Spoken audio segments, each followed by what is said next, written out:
Our teams put this program together. Lauren Dowdy, Brett Howell, Chris Dunn, Sue McKay, Mark Flowers, and Maurizio Regato. We'd like to welcome you to our inaugural 905 event, Intensification of the Downtowns in the 905. This is our first event up north of the 401, and we think we're going to have an annual event based on the great turnout today. As background, ULI is a not-for-profit education and research institute with a focus on the use of land in order to enhance the environment with a mission to provide leadership in a responsible use of land and creating sustaining, thriving communities worldwide. The agenda today is we're going to have a series of presentations from 8 to 9. At 9 o'clock, Mansour is going to moderate a question period with the panelists, and he has a series of questions that came from our subcommittee groups, and as well then we're going to open it up to the floor for questions to the panelists as well. First off, we want to thank our sponsors. The lead sponsor today is PCL Construction. Without their support, events like this can't happen. The other event sponsors are the City of Markham, Delta Urban, MMM Group, TD Commercial Banking, Beaver Creek Real Estate Group. And again, we want to thank these supporters for their sponsorship on these types of events.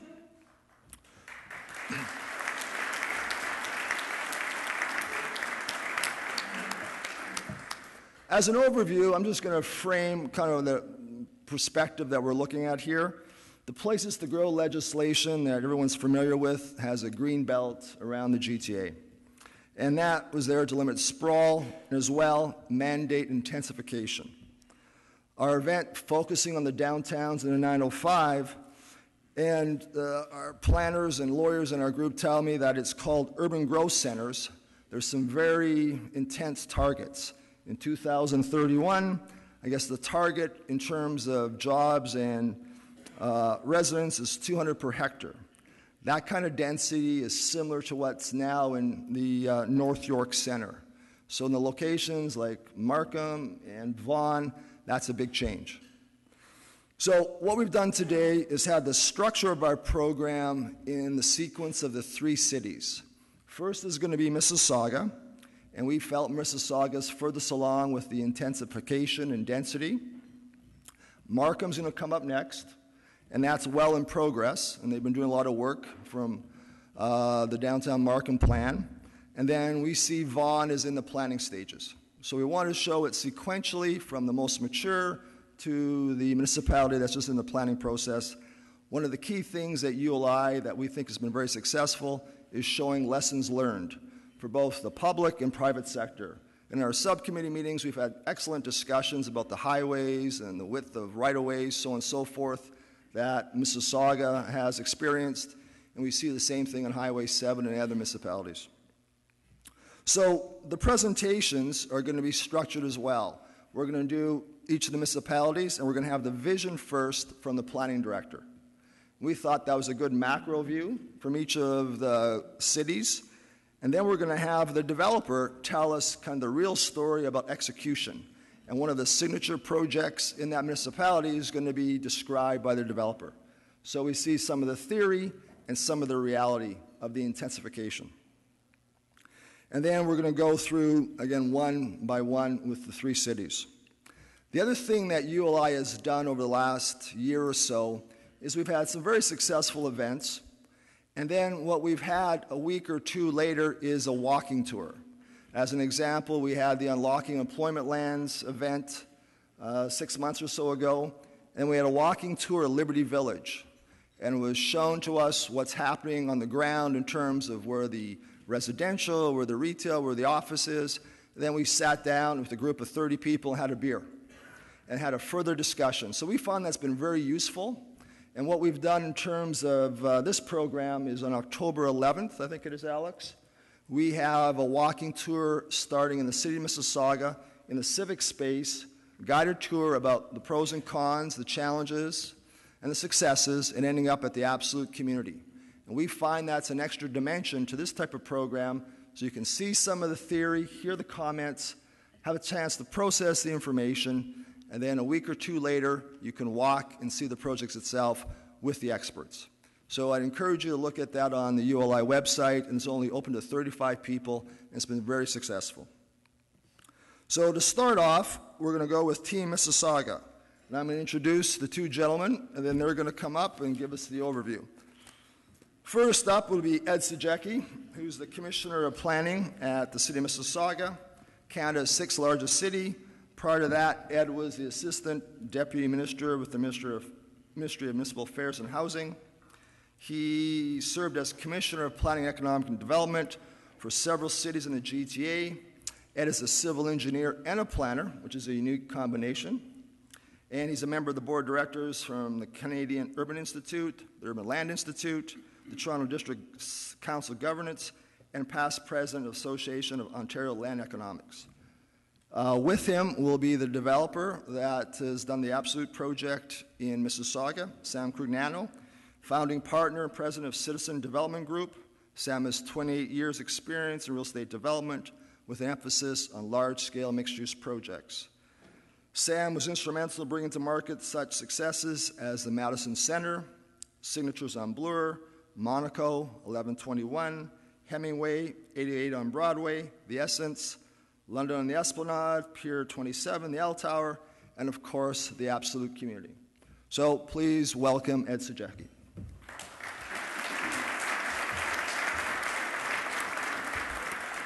Thank you very much, Mark. It's indeed a pleasure to be here. I said to Mark earlier when I walked in, the last time I saw a crowd this large when I was talking was at a city council meeting on intensification, and the residents were not happy. So it's, we have a wonderful story to tell about Mississauga. So in the few minutes that I have, I'm going to take you through that.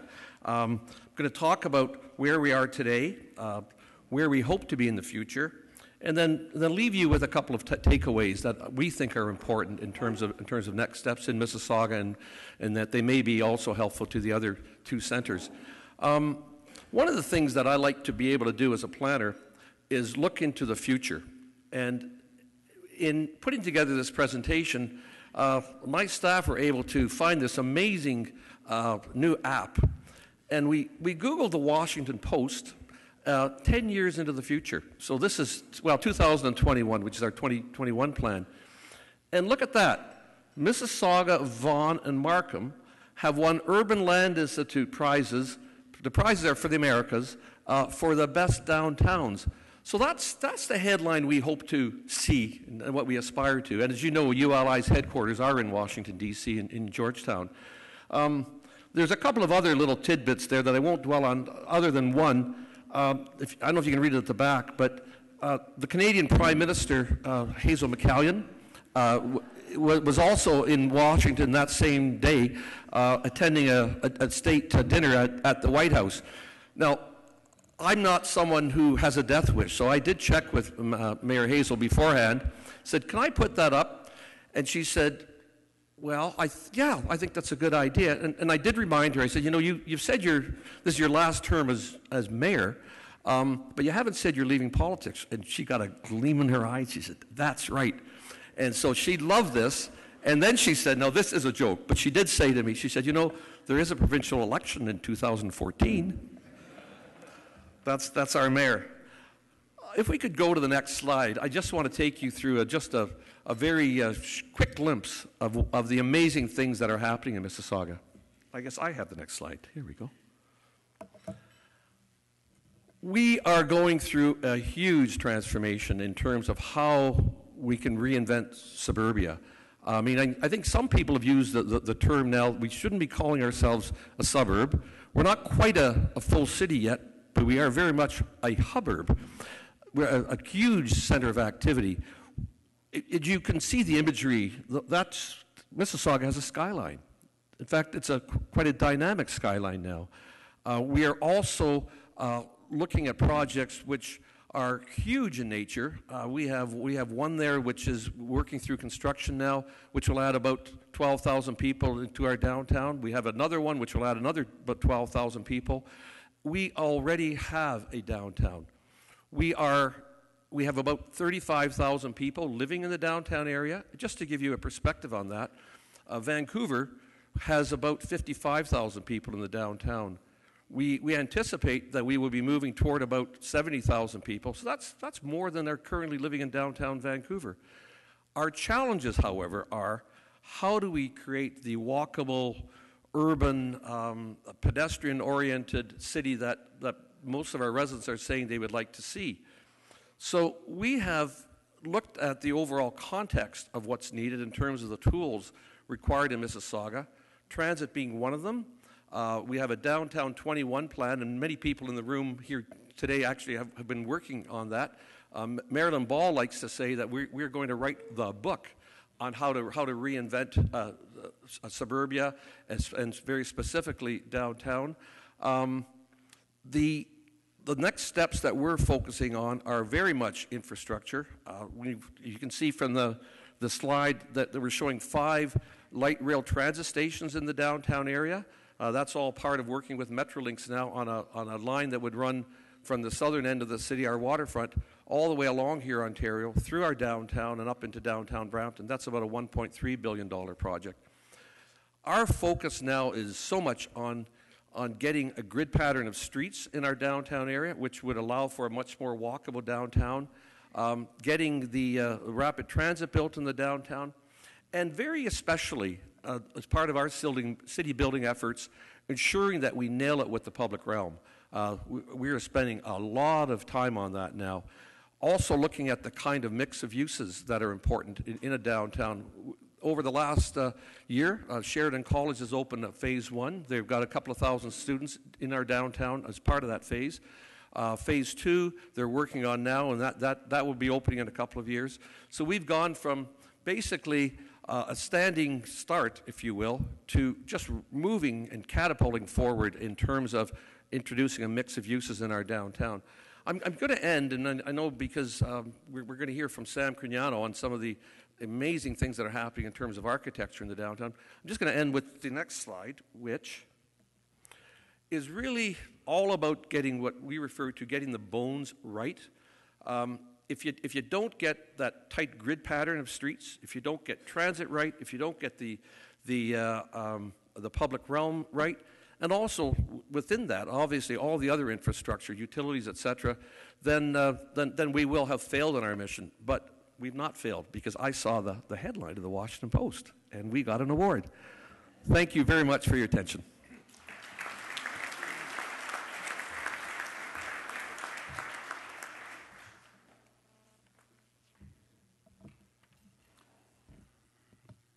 Well, thank you for inviting me here this morning to share my experience in Mississauga. Mississauga is one of the fastest growing municipalities in Ontario. Its strong physical location creates linkages and integration to downtown Toronto and surrounding municipalities. Mississauga has a strong employment base, including the airport and its surrounding employment area, university and college campuses, and a diverse residential inventory. The city has made significant investments in public infrastructure, both current and proposed, including the future rapid transit corridor. All these characteristics not only make Mississauga a great city, but provide an incentive for people to invest there. Furthermore, Mississauga's downtown is special and it's focused. City Hall is located downtown in the core, and there are great examples of investments made in cultural infrastructure, including Celebration Square and the Living Arts Center. You also have a strong presence of corporate and administrative offices in the downtown and a distinct concentration of continued development and investment. This created the perfect environment to develop a very strategic parcel of land in the heart of the city, right at the corner of Burnham Thorpe and here, Ontario. Absolute World was part of a master plan residential community. We always appreciated the importance of this location, and we knew we had to create something special. This unique set of circumstances presented an opportunity for us to apply our philosophy of design excellence, which led to our idea of an international design competition. I keep getting asked the same question: would you do it again? Would you hold an international design competition as you did in Mississauga? And my answer is simple: yes, of course I would do it again. In the case of Mississauga, we were presented with an opportunity and a very unique set of circumstances which created the perfect environment for our development. There was a demand in the marketplace at the time for something new, something different in architecture. We had a centralized location in the heart of the city, and perhaps most importantly, an extraordinarily flexible zoning bylaw. This bylaw provided no height limitation, no density limitation, no unit limitation. The dominant governing factor in this case was parking. We were only bound by what the bylaw required, one parking space per unit, and as a result, the design options were infinite. This very bylaw provided an opportunity to foster creativity, and foster it did. The problem we face today is the trend towards a high degree of regulation under the guise of guidelines, as is the case with the tall building guidelines adopted by the City of Toronto. Now, don't misunderstand me, I'm very supportive of land use planning, but I think it should be applied at a macro level, like in an official plan, where you provide general guidelines, but do not restrict creativity. Highly regulating development and restrictive bylaws only serves to constrain and hinder creativity by effectively tying the architect's hands behind his or her back. Flexibility in this process is essential to maintain an environment that fosters great design. And I speak from experience when I tell you that people are willing to pay a premium to live in a building that is architecturally interesting, a building that they can be proud of. A highly regulated process does not serve to secure the physical, economic, and social efficiency, health, and well-being of urban communities. Rather, it tends to create a homogeneous aesthetic and only facilitates the cloning of neighborhoods. Absolute World has forever changed the landscape of downtown Mississauga, and quite literally it placed it on the map as an urban city. What has now become a symbol of architecture has put Mississauga at the front and center of the most forward-thinking cities around the world. All the downtowns in the 905 are poised for extraordinary growth, and all face similar challenges, which, if overcome, provide limitless opportunity. These cities and towns should focus on developing their own identity. The cities and towns that comprise the 905 should build on the qualities that made them prosperous in the first place, particularly plenty of jobs and an abundance of affordable housing. Today, however, these qualities are facing challenges. Firstly, on the job front, we're all aware of the tightness in the job market, and the City of Toronto is competing for those GTA jobs more so than ever. When it comes to housing, many don't realize how little supply remains in the low-rise sector. This past summer registered some of the lowest levels ever recorded.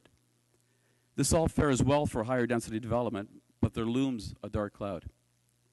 And that is the forever increasing municipal financial obligations made up of development charges, both regional and local, schools, transit, area-specific charges, and cost-sharing clawbacks. An additional challenge is the excessive parking requirements in the 905, which further hinder the viability of many projects. We must reduce these handicaps if the 905 is to compete effectively in the GTA. Lastly, great cities evolve. They are organic, forever being shaped and influenced by social and economic change. There is no recipe for creating an instant city. And on that note, we have chronicled our experience in Mississauga in a short film, which I would like to show you now.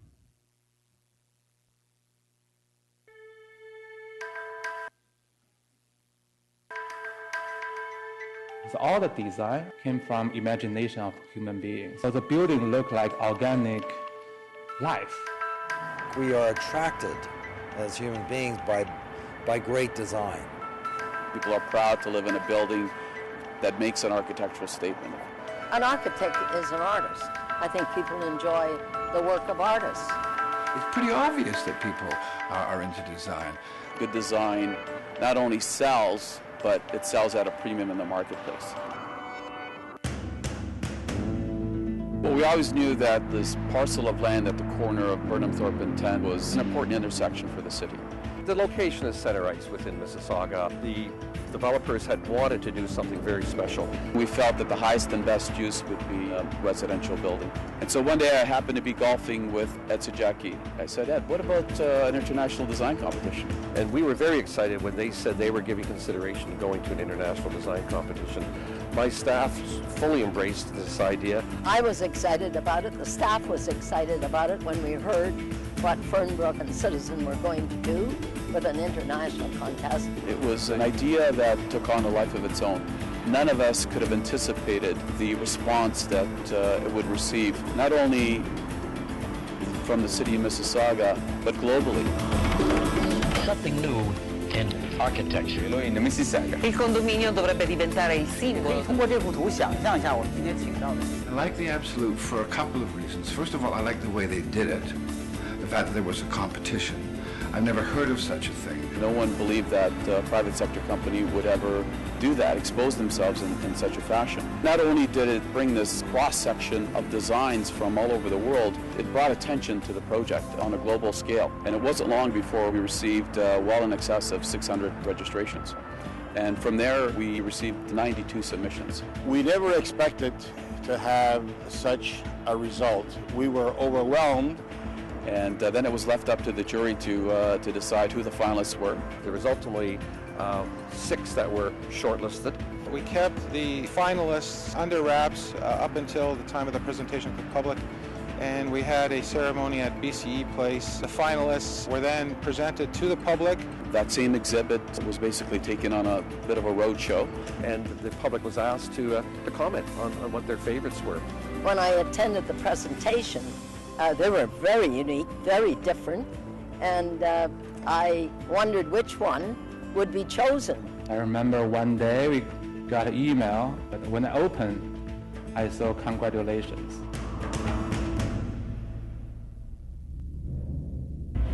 Mississauga has ambition to build a future. So I think the question is, what's the future city look like? In the high-density urban context, we should introduce nature.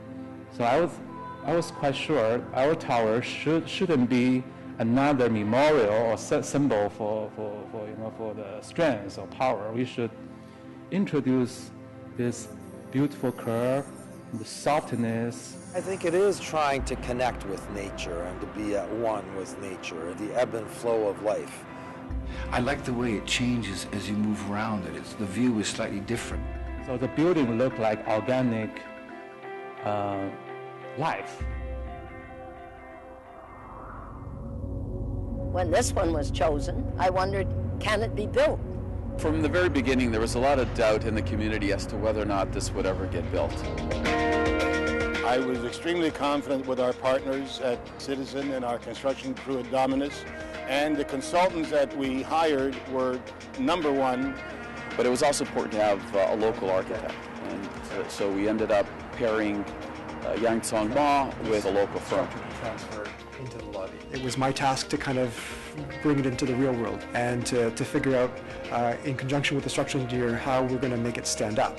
In order to eliminate thermal drift, to isolate the balcony.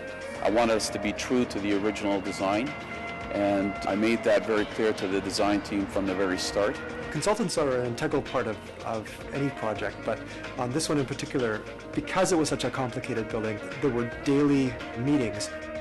So we now have this great design, but we needed to sell the units. The marketing team that we had assembled created the interest among the buyers. Mississauga had not seen something like this before, and they were ready for it. I mean, it was a mad rush. I need to buy a unit in this building. I mingled with the crowd prior to us opening the doors, and I've never felt that kind of buzz. On the first weekend that we opened the sales office, we pretty much sold out the building. And so at that point, we decided that we were going to move quickly forward with the design of the next phase. And we sold that out in a matter of a couple of days as well. Usually we spend 3 to 4 months before we start digging. I think we spent close to a year before we started digging with this project. Obviously, structurally, that was the biggest challenge. Every floor was different. Each level, every level, starting from ground floor to the 56th floor, basically it was building a floor-by-floor project, starting right from scratch, and every floor was always unique. And it wasn't only the structure, it was every discipline of construction had to deal with what was next. And have you dealt with the wall forms and the pipe space in this particular area here? Yeah. It's very innovative, and we had to be innovative on our side. Innovative in the techniques, the details, and taking out their thinking caps and dealing with every part of construction, from concrete to windows to kitchens to electrical, mechanical. Whenever there was a challenge, everybody got involved in it. We got a lot of great response from the city.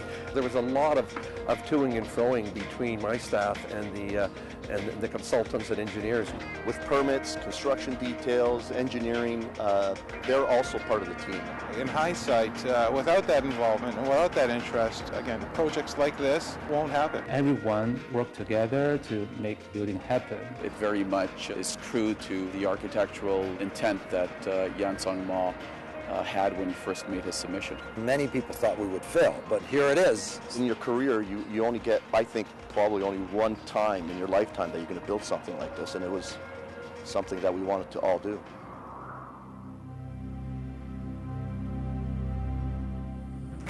It's so wonderful that the private sector took the initiative. I really would hope that other cities would now take a look at this and see what Hazel has been able to do with her collaboration with us. The city's openness to zoning was a catalyst. It allowed this creative expression to be entertained in a serious way by business. The opportunity was rare, not only for me, but also for a city like Mississauga.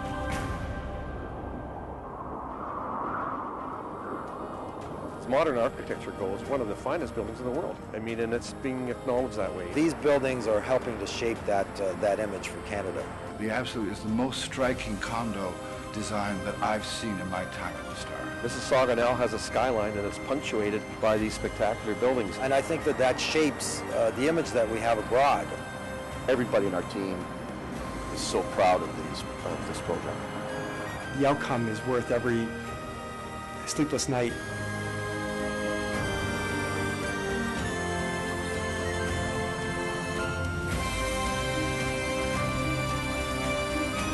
We're hoping the building also can be a symbol for a future city.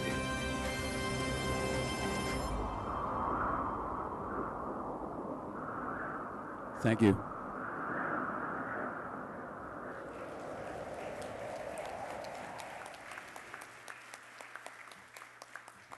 Thanks, Ed and Sam. That was a great presentation. Next up is Team Markham, and we're going to do the same format. We're going to have the planning director and then the developer speak. First will be Jim Baird. Jim is Commissioner of Development Services, City of Markham. His portfolio includes planning, urban design, engineering, building services, and economic development. He has a bachelor's degree in urban and regional planning from Ryerson and a master's in business administration from York, and is a registered professional planner and has 30 years experience in urban planning and municipal administration.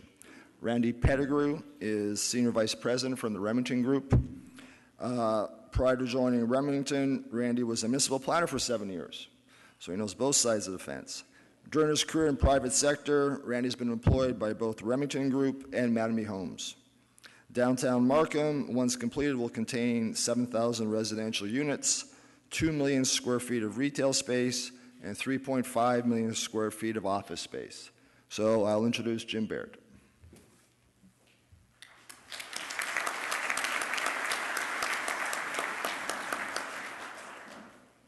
Well, good morning, everyone, and welcome to Markham. I'm going to be giving a brief background introduction to Markham Centre, the center of the new city.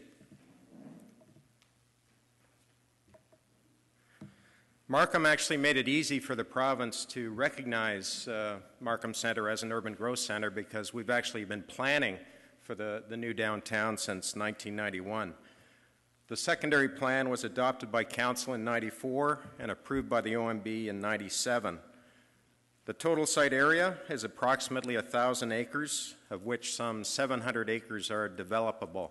The Rouge River runs through the center of the downtown. Total targets across the entire area are roughly 40,000 population and 40,000 jobs. But I would mention that the secondary plan is quite flexible on density and unit counts, but it does specify maximum building heights based on the geodetic limits in relation to Buttonville Airport.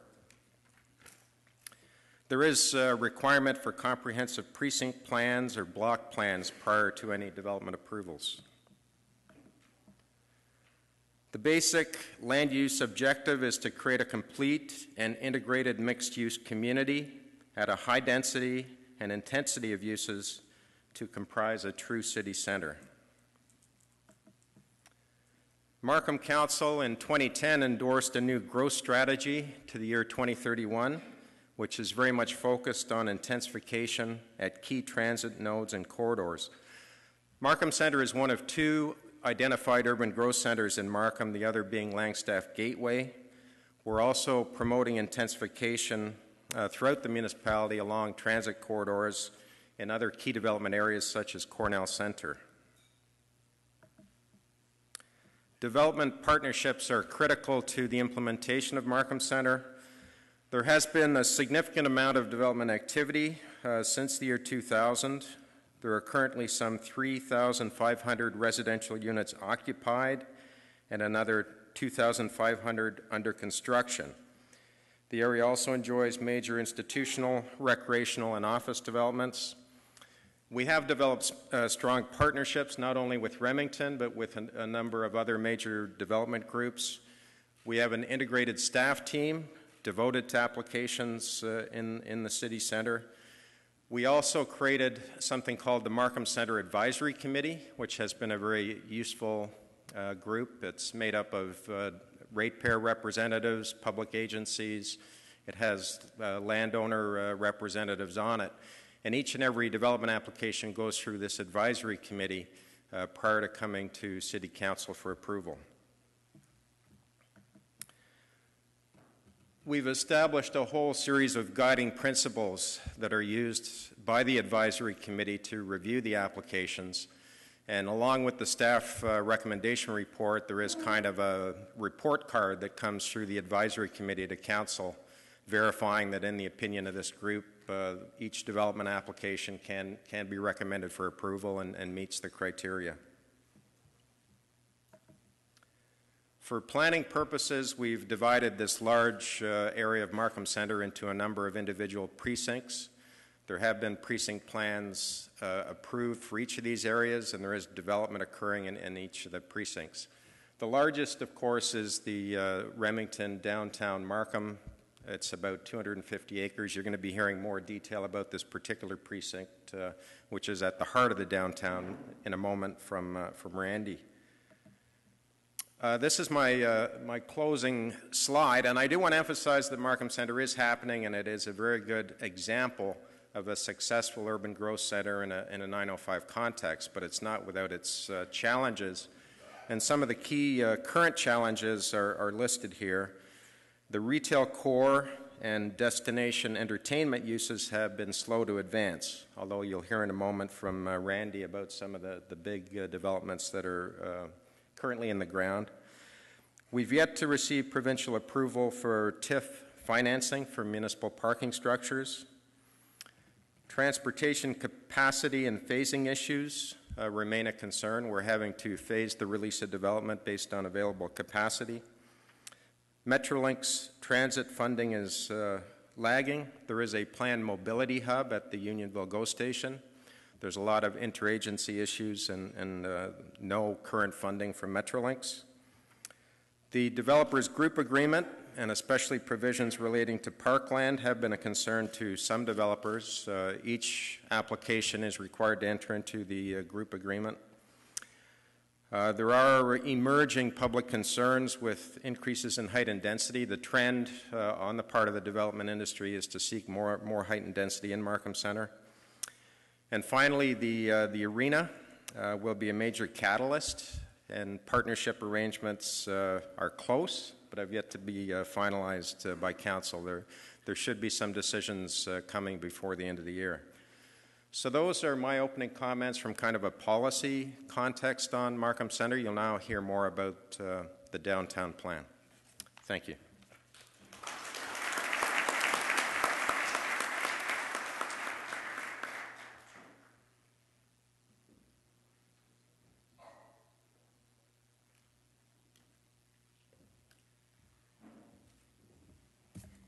Good morning.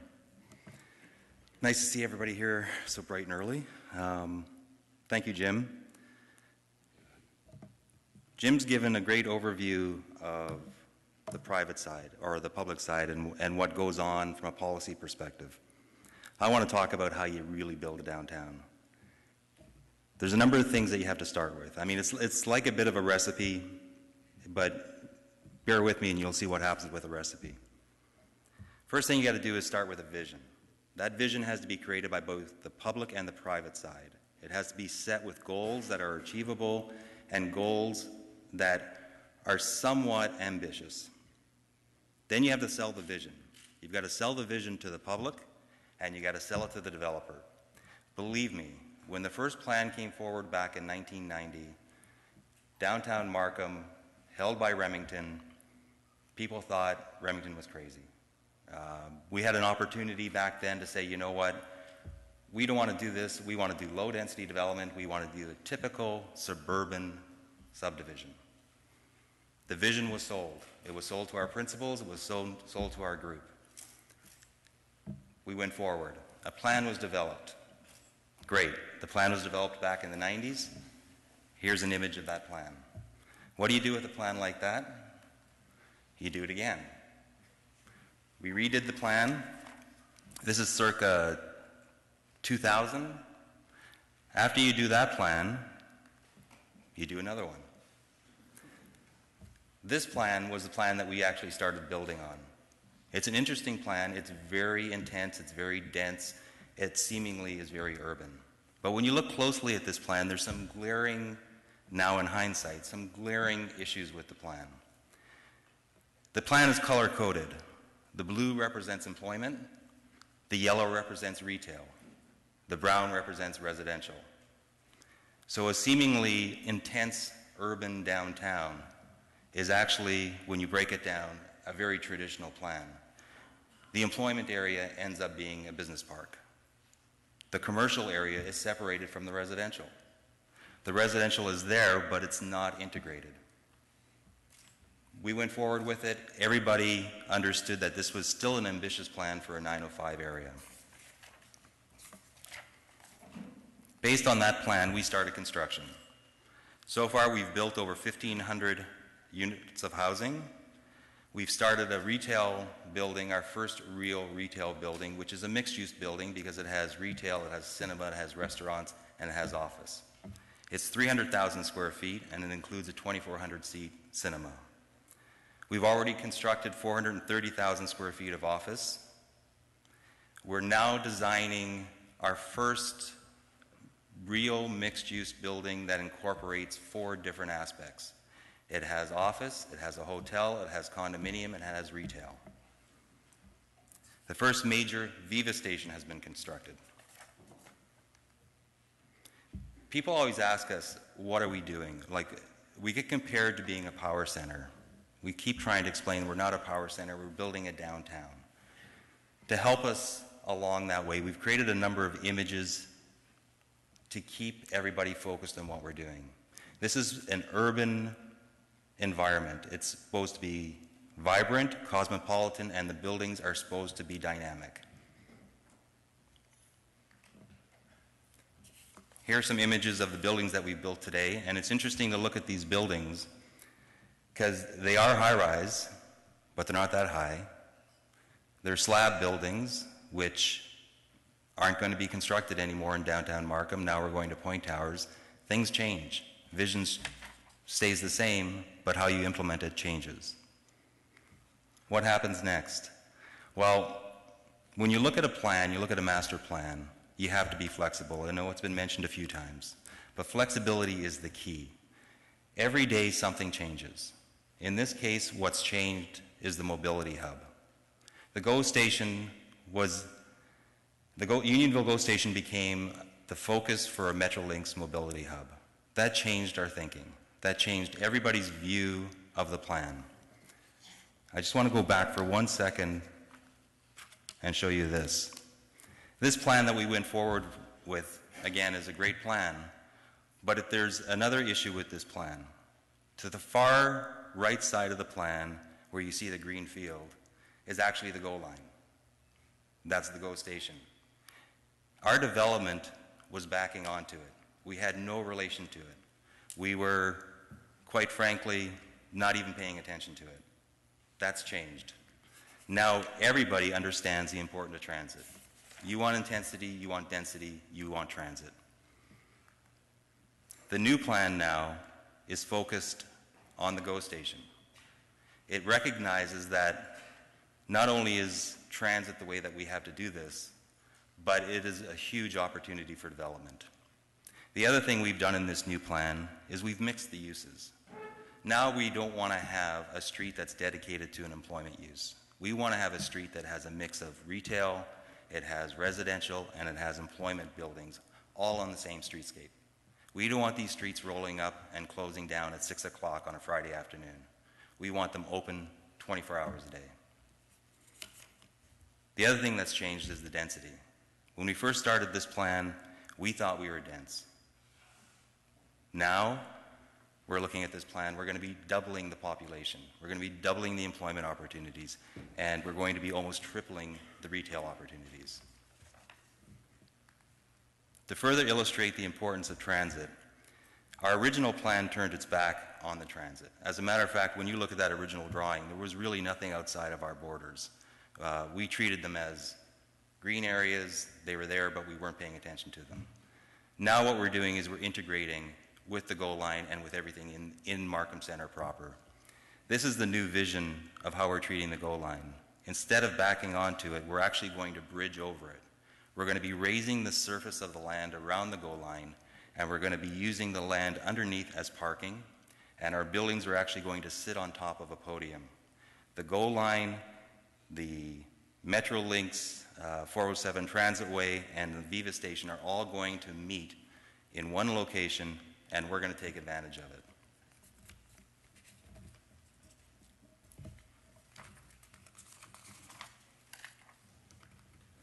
Today, the total estimated value of our construction for this project is $4 to $5 billion. The site area is 243 acres. We're expecting to have 12.9 million square feet of residential, commercial, and retail space. There will be homes for 15,000 to 20,000 residents, and we will maintain 72 acres of parks and open spaces. Settle for everything. Thank you.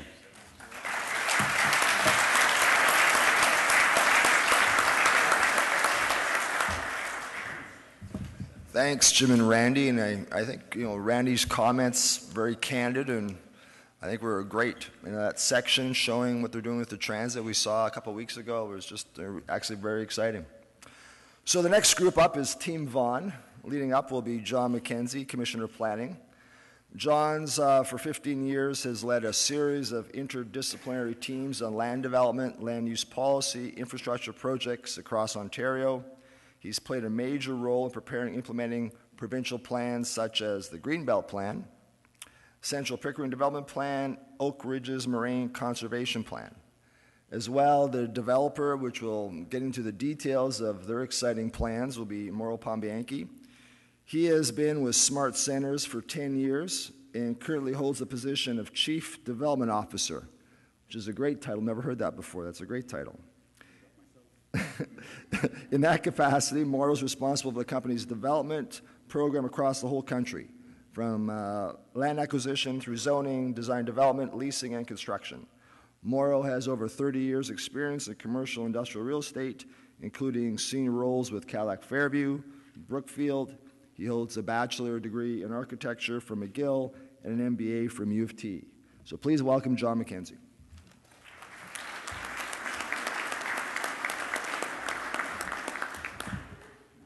Great, and thank you very much, Ed. I look forward to our discussion in Port Credit 10 years from now. We're going to grab a coffee and compare skylines, so it's going to be a great discussion. And we're going to have some big buildings in Vaughan. I often, I look out at this crowd today and I see so many of you involved in the Vaughan Metropolitan Centre already, and a lot of familiar faces. And I see a lot of city builders I've worked with on other projects across Ontario, and I often, I think to myself quite a bit, and I talk to my team about what is our legacy. And we're at this point right now with the Vaughan Metropolitan Center, our new hospital coming to Vaughan, we're at a point where we're creating a legacy for the future. And I'm just really excited about working with a lot of the people in this room to make that legacy a reality quickly. Really quickly, what is the Vaughan Metropolitan Center? If you don't know, you got to check out this website, the YouTube website, the It'll Move You movie that shows what we're thinking about for our downtown. But here's a snapshot photo, a 3D image here, of what we're thinking about for the future. It's 4 quadrants of land on 420 acres, the tallest and most diverse buildings in York Region. Right now, again, we're actually moving almost into implementation. We're not in the planning stages. We have issued some permits to start the construction of what will be the tallest building in York Region, 37 stories. That's underway. And it's going to be a home for 25,000 people by 2031 with 11,500 jobs. And that's our current estimate, but there's capacity for much greater, and it can be a very diverse, exciting community. And one of the things that's really amazing is that we have the first subway station in the 905 going into an urban growth center. It is an anchor mobility hub. It is funded transit that's going to be delivered by the end of 2015. And that's pretty exciting because when we talk about the bones, and that was a great image about the bones, we've got some of those bones, and I think we're moving in the right direction.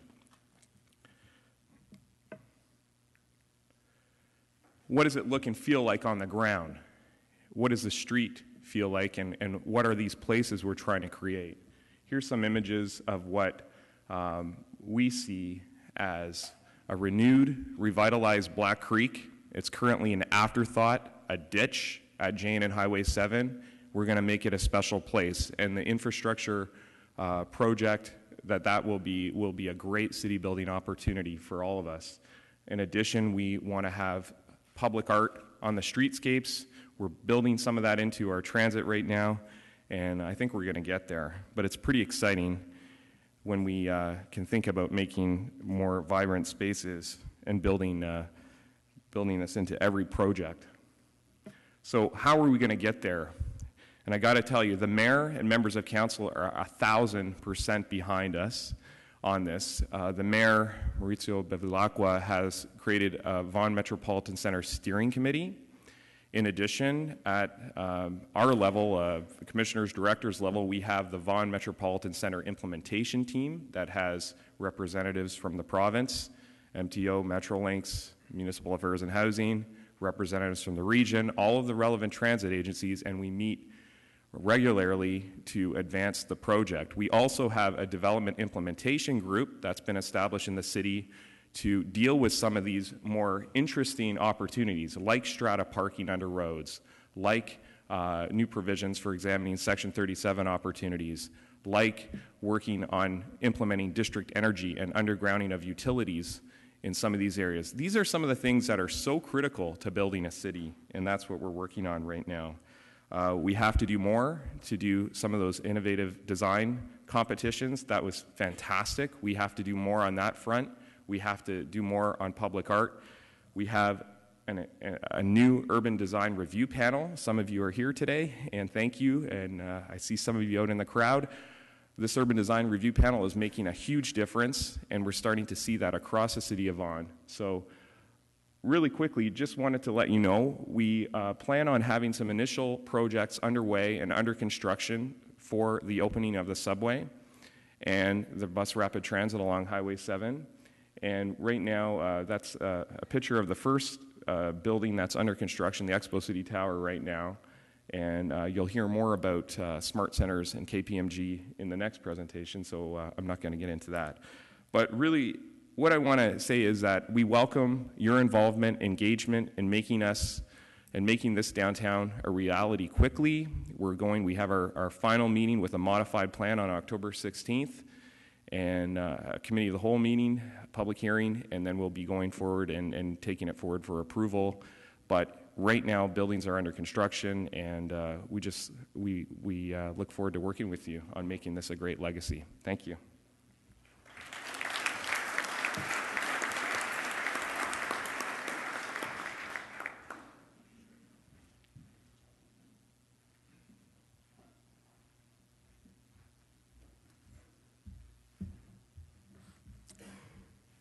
Good morning.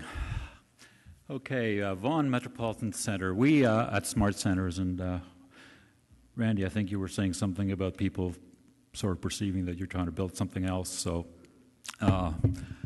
people look at our little logo, they sort of envisage something other than what we see here. So that's one of the challenges for sure for us to get some of the credibility to build something at this scale. We own about 100 acres which is most of the northwest quadrant of the Vaughan Metropolitan Center. And let's just see which ones. There we go. Okay. This quadrant is planned to accommodate about 16 million square feet of development at full build-out. About 10 million of that is residential, 4 million of office, about 2 million of retail. If you do the math, that works out to an FAR of about 3.5. And one of the key attributes, I think, of the zoning entitlements that are being put in place is what I think Sam was referring to about flexibility, or Randy. When they mentioned flexibility, I think that you'll see that the plan, and this plan, I don't know if you followed it on, there was a lot of detail on one of John's slides about the relative densities, and I'll speak to that in a second.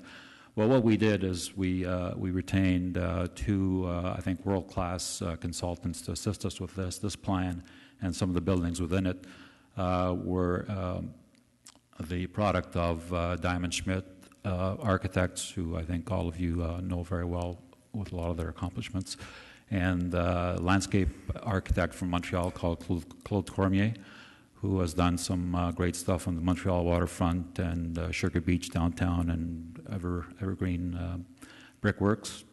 And we gave them some overriding sort of design principles or objectives, and those were to build a green development with a lot of open space, walkable space, and world-class building quality.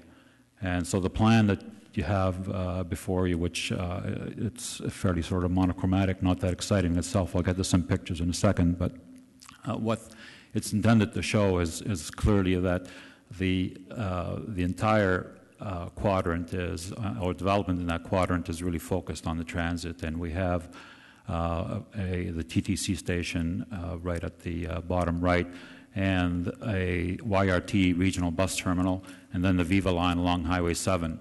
So really, that's the crux. That's the focus of this whole side of the development. And in terms of densities, the highest densities are around the station itself, around the TTC station. Obviously, they taper down. So around the station, and it's a bit of a cruciform if you look at what the heights and densities are, where the densities are 3.5 to 6 FAR in the immediate vicinity of this sort of what I think the city has divided this one what they call precincts. So the station precinct has densities that will go up to 6 FAR, and then they fall to 2.5 to 4 FAR and 1 to 2.5 FAR as you get closer to the highways. So the big advantage of this site is well, several advantages. Clearly, the first one is the intermodal, the whole subway and transit node. It's got access to two major 400 series highways, and it's relatively unencumbered by existing buildings. I know there are some buildings there, but in terms of building a downtown from a relatively clean sheet of paper, I think this is pretty close to as good as it gets, sort of thing. There are clearly some challenges that we'll have to resolve, but we're well on our way, which I'll show you in a second. So just going back a little bit to the density and the heights. So the basic idea behind this is to have most of the office concentrated around the subway area, and then the development along Highway 7 would be generally mixed use, residential, commercial office and or retail. Again, flexibility is the key here. These are design principles. It's not hard and fast zoning bylaws that would constrain the development because of a lack of alignment between market demand and the plan. And then the lower densities and the other office uses would be concentrated on the Highway 400 side, at the left side of the sheet, and along the north side of that park is primarily residential use. And the key point here, and the reason I mentioned Claude Cormier, is that this whole plan is really focused on this central park. There's an 8-acre park there, which is the open space. It's the identity, the defining feature that we think will really highlight, or not highlight, but really define the character and characteristic of this development. We often throw these areas out and you say, it's 100 acres, and you sort of, I don't know how many of you can visualize how big 100 acres is, but I mean, here's downtown Toronto, so you know all those streets. So there's 100 acres. So basically, I'm not sure the exact number. I think there's about 125 million square feet of office space in downtown Toronto. Probably within that area, let's say, 60, 65 million. We're looking at about 16 million an hour, so that gives you an idea of sort of the FAR comparison to downtown Toronto. So it's probably about a quarter of the density. We're obviously not going to be having 60 or 70-story buildings there, but we will be building structures that will be up to 35 stories.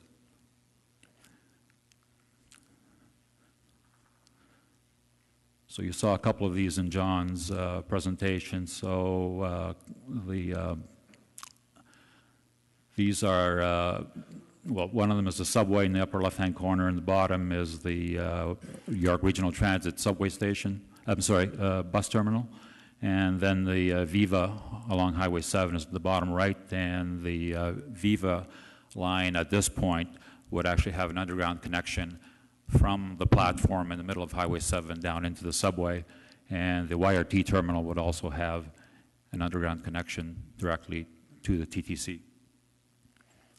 So here's a view looking west, and I don't know if my pointer will work here.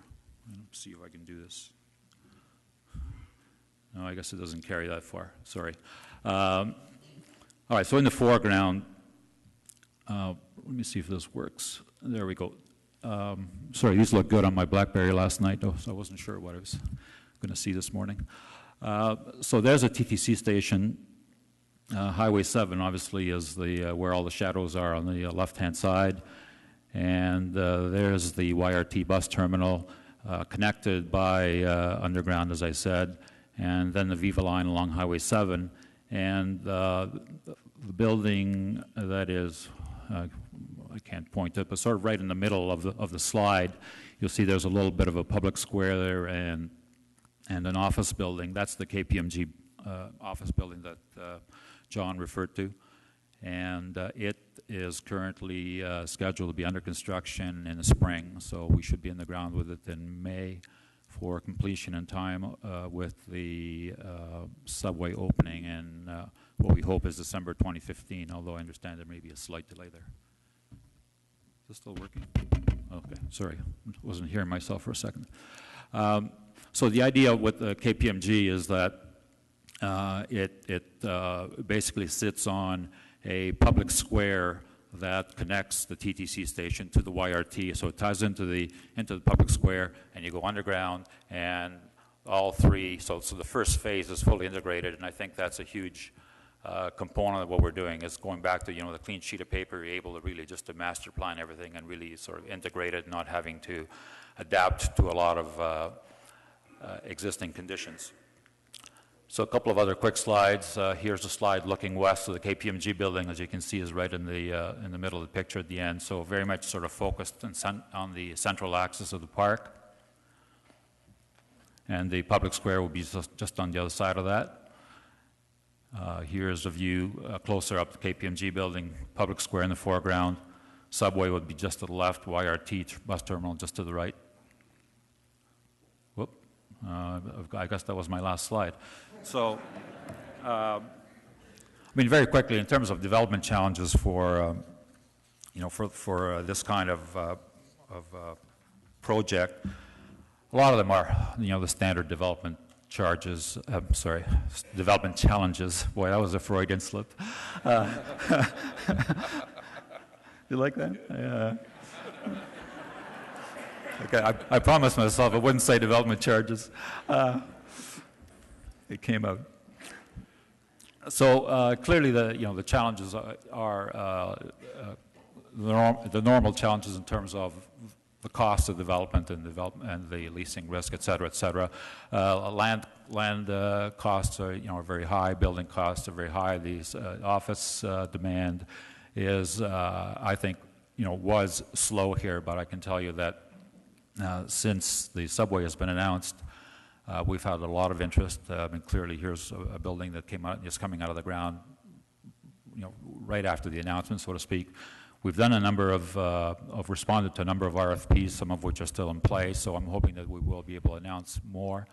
And I can tell you, and I think a couple of the speakers referred to, people or tenants being both customers and or tenants being willing to pay for certain attributes. Access to public transit is certainly one that they're willing to pay for, and I'll tell you why in a second. And two is for quality architecture. So on a couple of the RFPs that we've responded to for office space, again, because we have 100 acres and a relatively clean sheet of paper, we've often responded with options and saying, you can have a building on, site A, B, or C, and there's a price difference in terms of what the rent on those is, and to our surprise, I guess somewhat surprised, I think, most of the time they gravitate towards the most expensive rent because they want the attribute, that connection to the subway.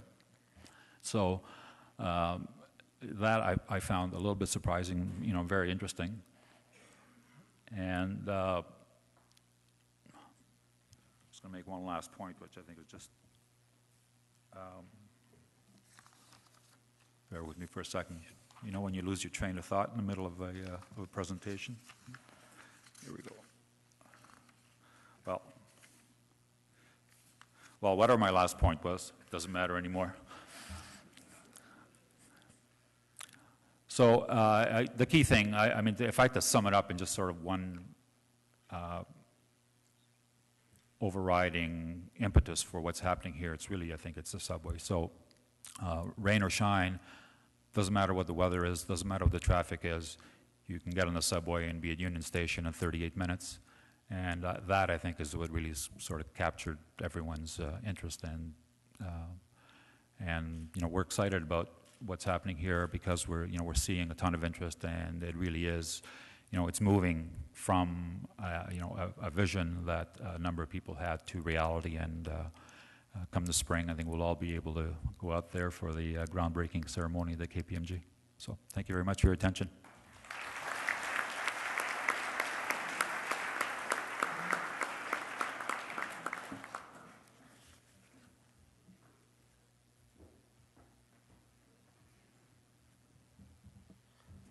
Thank you, Mauro. Great presentation, and good morning, everyone. My name is Mansour Kazaruni. I'm co-chair of the ULI Program Committee, and I will be moderating the question and answer session, which will go for the next 20 or 25 minutes, and we hope to wind up the event in time so you can get on with the rest of your day. First of all, thank you all. These have been fascinating presentations. What an exciting time and place we live in. We're witnessing 3 cities evolve and unfold before our eyes, all at different stages of development, but in many ways with a common vision of intensification, of developing strong downtowns that are vibrant places to live, work, and play. And what's really interesting is the ability or the opportunity that these three cities have to actually learn from each other's experiences. And that was our objective in putting this event together. It was firstly to present to you, the community, the exciting stuff that's underway in these three cities, and also create a platform where these key players can actually have an opportunity to talk to each other. So I'm actually going to start with that very question, and I will ask a couple of questions initially, but I'm really hoping that these presentations have raised a lot of questions in your minds. Hopefully there are some mics out there that you can feel free to stand up and announce your name and ask questions. So first question, and I'm going to ask it to Jim or John, since you're both in the throes of developing your downtown and you share many attributes such as Highway 7 that you have to contend with. Is there, and you've both kind of talked about committees and groups that you've set up to steer the evolution of your downtowns. Are you talking to each other? Yes. What else can you say but yes? Well, we're both within York Region. The region has certain structures in place to assist in coordination across the 9 local municipalities. Once a month, John and I both attend, and it rotates through the 9 locals as to who hosts it. But there is a committee of all regional planning commissioners, directors. So once a month I see John, and it is a great sounding board. We do share ideas and exchange presentations and so on. The hosting local municipality makes a presentation to the group, so both the Markham Center and Vaughan Corporate and Metropolitan Center and other developments have been the subject of many presentations and shared ideas. And just to add something to that, I think one of the key things is the information sharing that you spoke of earlier. And as an example, with World on Young, the town of Markham would have some experience on trying to deal with that kind of urban condition on Yonge Street. Well, we're just across the street, and we have similar issues we're facing. So we do have staff-to-staff discussions, and again, through the region, there's coordination. So I think, again, this type of forum and the idea of sharing and information exchange, the design competition experience from Mississauga is a great example of that. And I think if we can do some more of that within our emerging downtowns, I think we're going to have better places that we can all be proud of. So I think there's a lot of opportunities for especially sharing related to these new tools that we have to deal with and new approaches, like I talked about strata parking, or different approaches to dealing with cost sharing for undergrounding of utilities as a simple one. But those types of things we can learn from each other, so we don't have to reinvent the wheel, and we can save time and money and energy while we make these new downtowns. Thank you. Ed, question for you. Jim certainly seems to be taken by the idea of competitions, and Sam has answered the question quite clearly that he would do it again. Would the city of Mississauga do it again, and why? Oh, absolutely so. In fact, we have a city councilor who, because he was just so taken with the Marilyn Monroe building, he got a motion through council that we actually look at other parts of the city, and we set up criteria for locations where, in fact, we would encourage design competitions. I mean, the why is the product. I mean, it's just an amazing building. And it's just worked out incredibly well for the city. It's a postcard building for the city, and in many ways has put our downtown, and in fact, our entire city on the map. So definitely we would do it. at the right locations, and we're in the midst of identifying those locations. Thank you. It is a great kind of calling card for the city. It has done wonders for the identity of the city. Sam, you've said you would do it again. Is there anything about that project in the context of intensification and evolution of the downtown that you might reconsider? And you probably guess it's a bit of a leading question. Well, as I said earlier, it provided to us the right set of circumstances for it to take place. When we started out with this whole idea, none of us, could have imagined how it would all unfold. So to some degree, we were caught up in the whirlwind. We directed it to some degree, but it did take on a life of its own. But again, emphasis on the fact that all those characteristics for making it successful, and now in retrospect we look back and we can see why. But they were there. They were there, and consciously or not, they made it happen. And we're looking for that opportunity. We came close. As a matter of fact, we were about to engage in an international design competition at the foot of Yonge Street on our Pier 27 site, and we had the city on board and we had Waterfront Toronto on board, but we needed an approval at the federal level. And it happened during the time that we were transitioning from liberal to conservative. And they never said yes and they never said no. So years later, we're still waiting for that consent, but we went ahead with our development notwithstanding. Okay.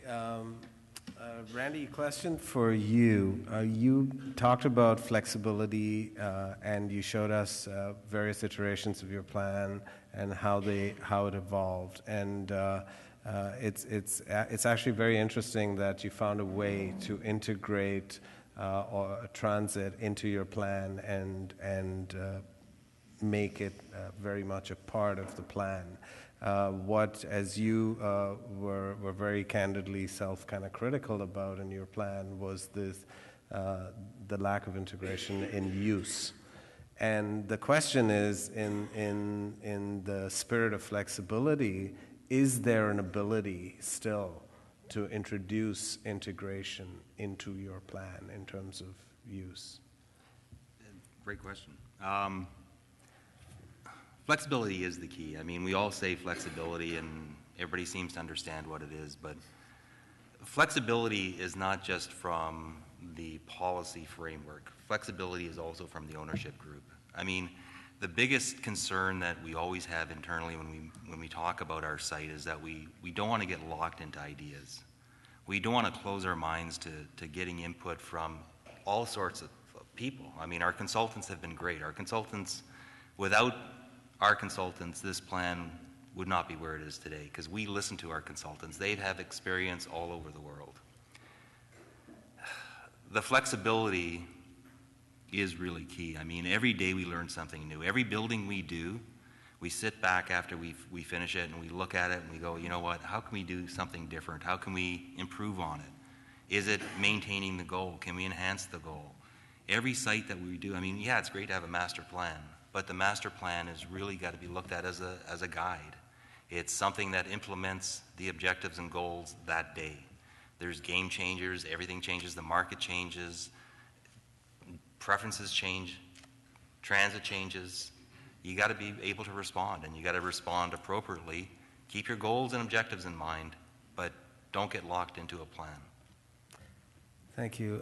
Mauro, a question for you in light of the plan that Randy showed and this very issue of not enough integration in uses.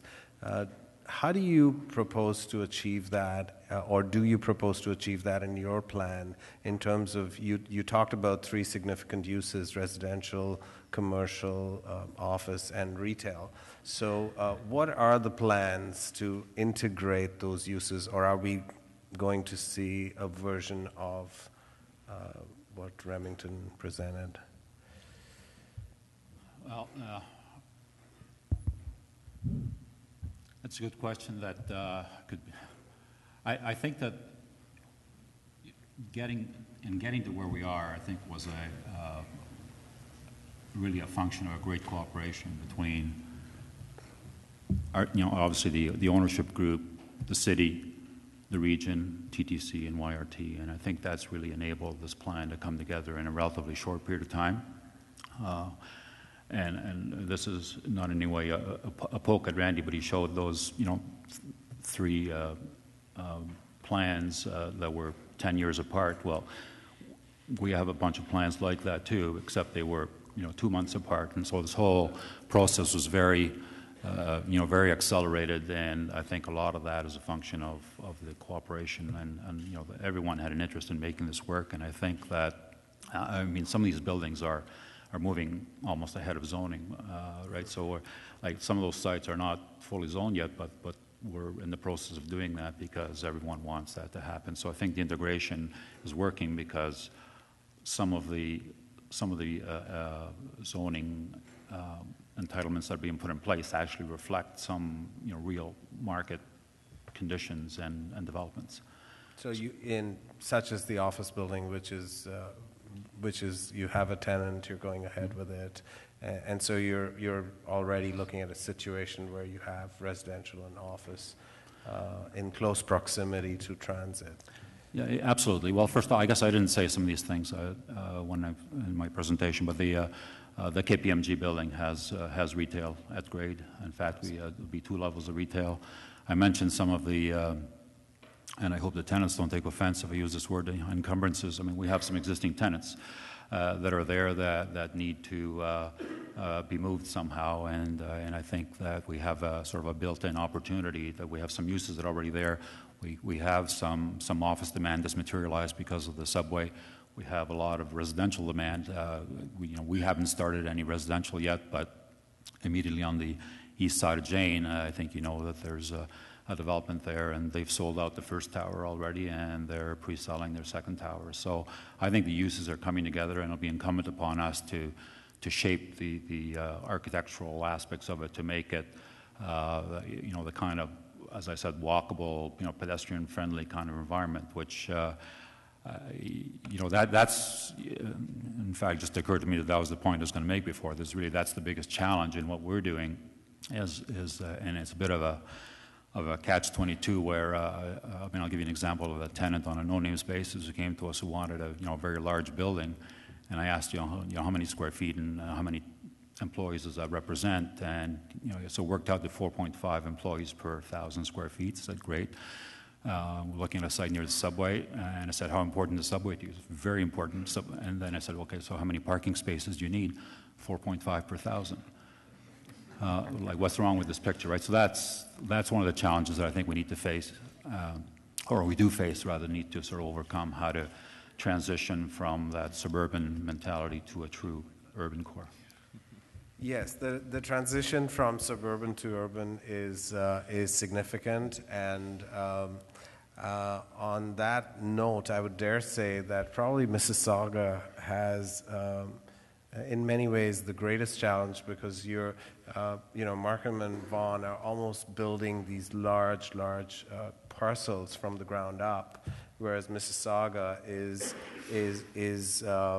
developing on something that's there. There are great bones there, as you've said, Ed, but there are challenges. Hurontario is a very wide street. It's not exactly walkable. There are some older developments which are very much kind of buildings in the park.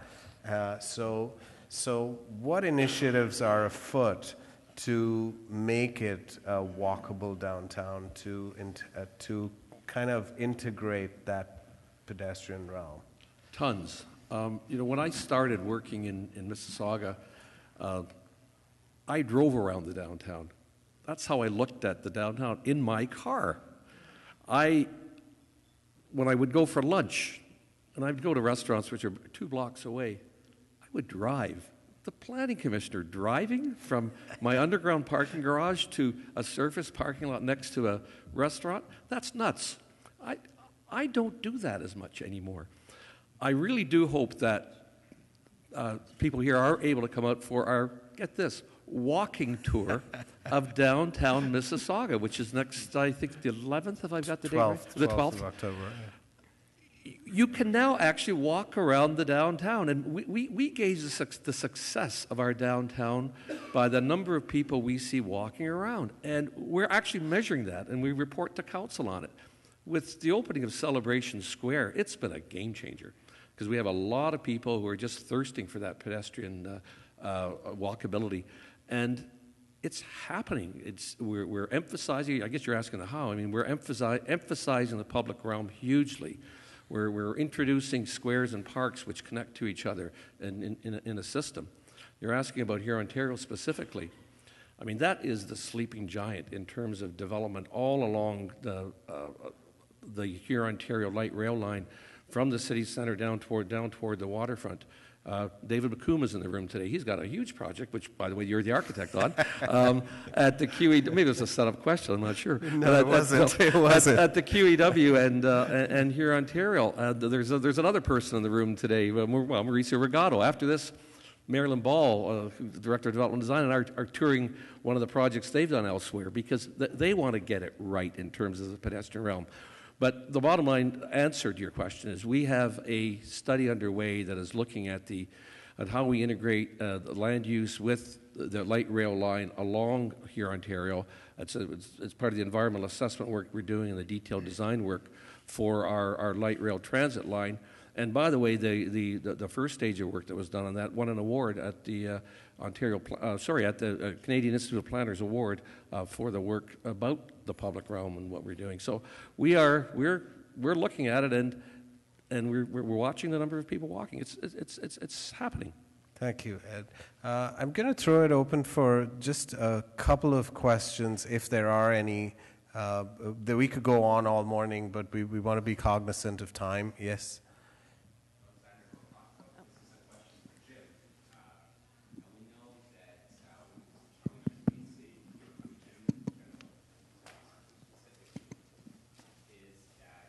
There's a microphone right behind you. Yeah. Okay, thank you. One of the challenges facing your region is changing demographics, where currently Markham specifically has a lower percentage of seniors compared to Toronto, yet baby boomers between 35 and 54 make up approximately 1/3 of the population. So what we can see is that the needs of downtown today, or maybe within the next 5 to 10 years, will be different from the needs 20 to 30 years from now. What are your plans to address these kind of needs? Thank you. Primarily through diversifying the housing stock. Historically, Markham has been largely single detached dwellings. That has certainly changed over the last 20 years, but the pattern over the upcoming 20 years will be even further diversification of the housing stock. If you look at the growth strategy town-wide that Council just endorsed, fully 60% of all new units between now and 2031 are going to be in the form of higher density development along the transit corridors.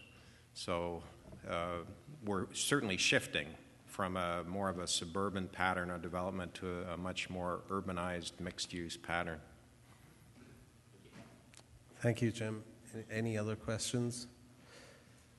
Okay, we are in the final 5 minutes of our event. I'm going to ask each of the speakers to make a 20-second or half a minute closing response to a question that just popped in my head. And it's the same question for all 6 of you, following which I will invite Mark Noskowitz, our ULI District Council Chair, to make closing remarks. And the question is, to the private sector speakers, if there's there's one thing you wanted to see change in terms of policy to facilitate your development plans. What would that be? And to the public sector speakers, what would you like to see implemented to advance your vision? 20 seconds each. I'd like Randy to stop changing the plan. Every time we think we have it locked down, it changes again. There have been some great visions from Markham Center, and we'd like to implement them. Randy? What do you want to respond? I think that Markham should throw out their official plan and let us do it. Yeah. No, seriously, from a policy perspective, I don't have much issue with what happens at the local level. I do get frustrated with what happens at the other agency levels, dealing with some of the provincial agencies and some of the other authorities has been a bit of a challenge to get them to understand that what we're creating is an urban environment.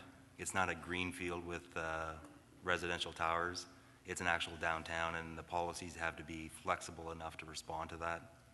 So if I could change that, I'd change that. Thank you, Jim. Sorry, John? I think I would, and it's actually great for this crowd, I would like to see greater sophistication amongst landowners in terms of creating a special place. And I would like to see more bolder, cooperative proposals come forward for things like design competitions around shared infrastructure, like the Black Creek in our VMC, or like public squares and public parks. I would like to see those developers work together more closely and think about the opportunity present to create a destination, and I think that's what I'd like to see.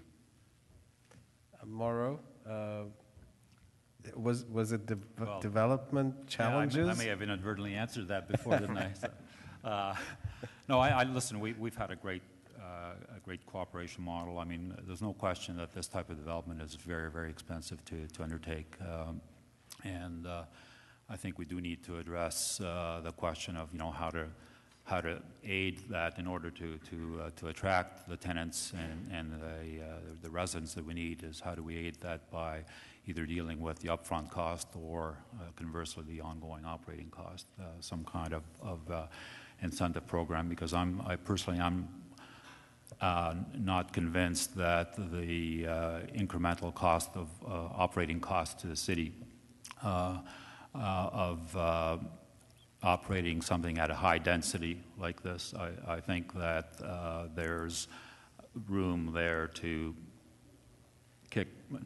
that's the wrong expression, to subsidize using a portion of the realty tax, incremental realty tax revenue back to subsidizing some of the infrastructure that needs to happen, simply because it's just so expensive. Sam? Well, firstly, I want to caution municipalities on the use of guidelines, the likes of the tall building guidelines, to highly regulate development. I mean, this is very constraining, and obviously it's a bone of contention with me. I would want to keep this process as flexible as one can and as creative as one can keep it. Otherwise, all we're going to have is a series of podiums and these point towers that basically all look the same. And it's the cloning of the neighborhoods as I described it. But most important, public transit. So public transit, I think the focus has to be on the revenue tools for creating public transit. And I think you can't just leave it up to the public sector. I think it's public sector, private sector, it's the various interest groups coming together and coming up with some of these revenue tools to be able to pay for this public transit, because I think it's at the key and fundamental to all these plans. Thank you. Ed? Here. We are a great team. You've nailed it. I mean, it's public transit. In our case, it's rapid transit. We have under construction now our first rapid transit line, which is our east-west busway, which will run right through the city centre from the kind of the western boundary with Oakville and connecting to the Toronto system. Our light rail transit line, which is ultimately a $1.3 billion project, is absolutely fundamental and is a true game changer. Toronto in the 1950s, before the Yonge Street subway, was a very different place. The Yonge Street subway was built. Toronto is a very different place because of that. And imagine Toronto without it. We're 750,000 people. We've got to get real about it, the investment strategy. It doesn't come cheap. Other cities have done it. LA, which is transforming itself in terms of rapid transit, has built a huge subway and light rail, etc. system. What do? They put on a 1.5% sales tax. The ULI conference is going to be in Denver. They're embarking on about an $8 billion program, again, about a 0.5% sales tax. Time to get on with it. Rapid transit for Mississauga is a game changer. Let's do it. Thank you all. I'm now going to invite Mark Noskowitz up to offer some closing remarks. Thank you. Thanks, Spencer. I'll be quick. I know people want to get on to their work day. Just want to again thank all 6 of our speakers for their talks. We have a small gift we'll get in your hands before you leave. Thanks again to all our sponsors. Mark mentioned them at the beginning. We are delighted, obviously, to have such a big turnout for the first formal program ULI's run in the 905. We all know that there's going to be a lot of activity in the 905 centers over the next decade and beyond. The presentations today certainly demonstrated that, and consistent with its mission, ULI hopefully will play a small role in continuing to promote a healthy and responsible dialogue around the issues that emerge from all that. The last thing I'll mention, ULI recently celebrated its 75th anniversary with over 28,000 members worldwide. ULI Toronto, by contrast, is pretty young. We've been in existence for under 10 years. We've got over 500 members. 30% of those are our young leaders, so lots going on. In addition to our programs, we have some outreach and educational activities, and our board has recently decided that it's time for an executive director to help guide ULI Toronto. So there was an ad, I think, in Friday's Novi Res Urbis, and again in yesterday's. There's a job description on our website, so if any of you in the room are interested in helping guide this organization, or if you know of people who might, certainly you can look at our website. Anyway, thanks again to everyone, and have a great day.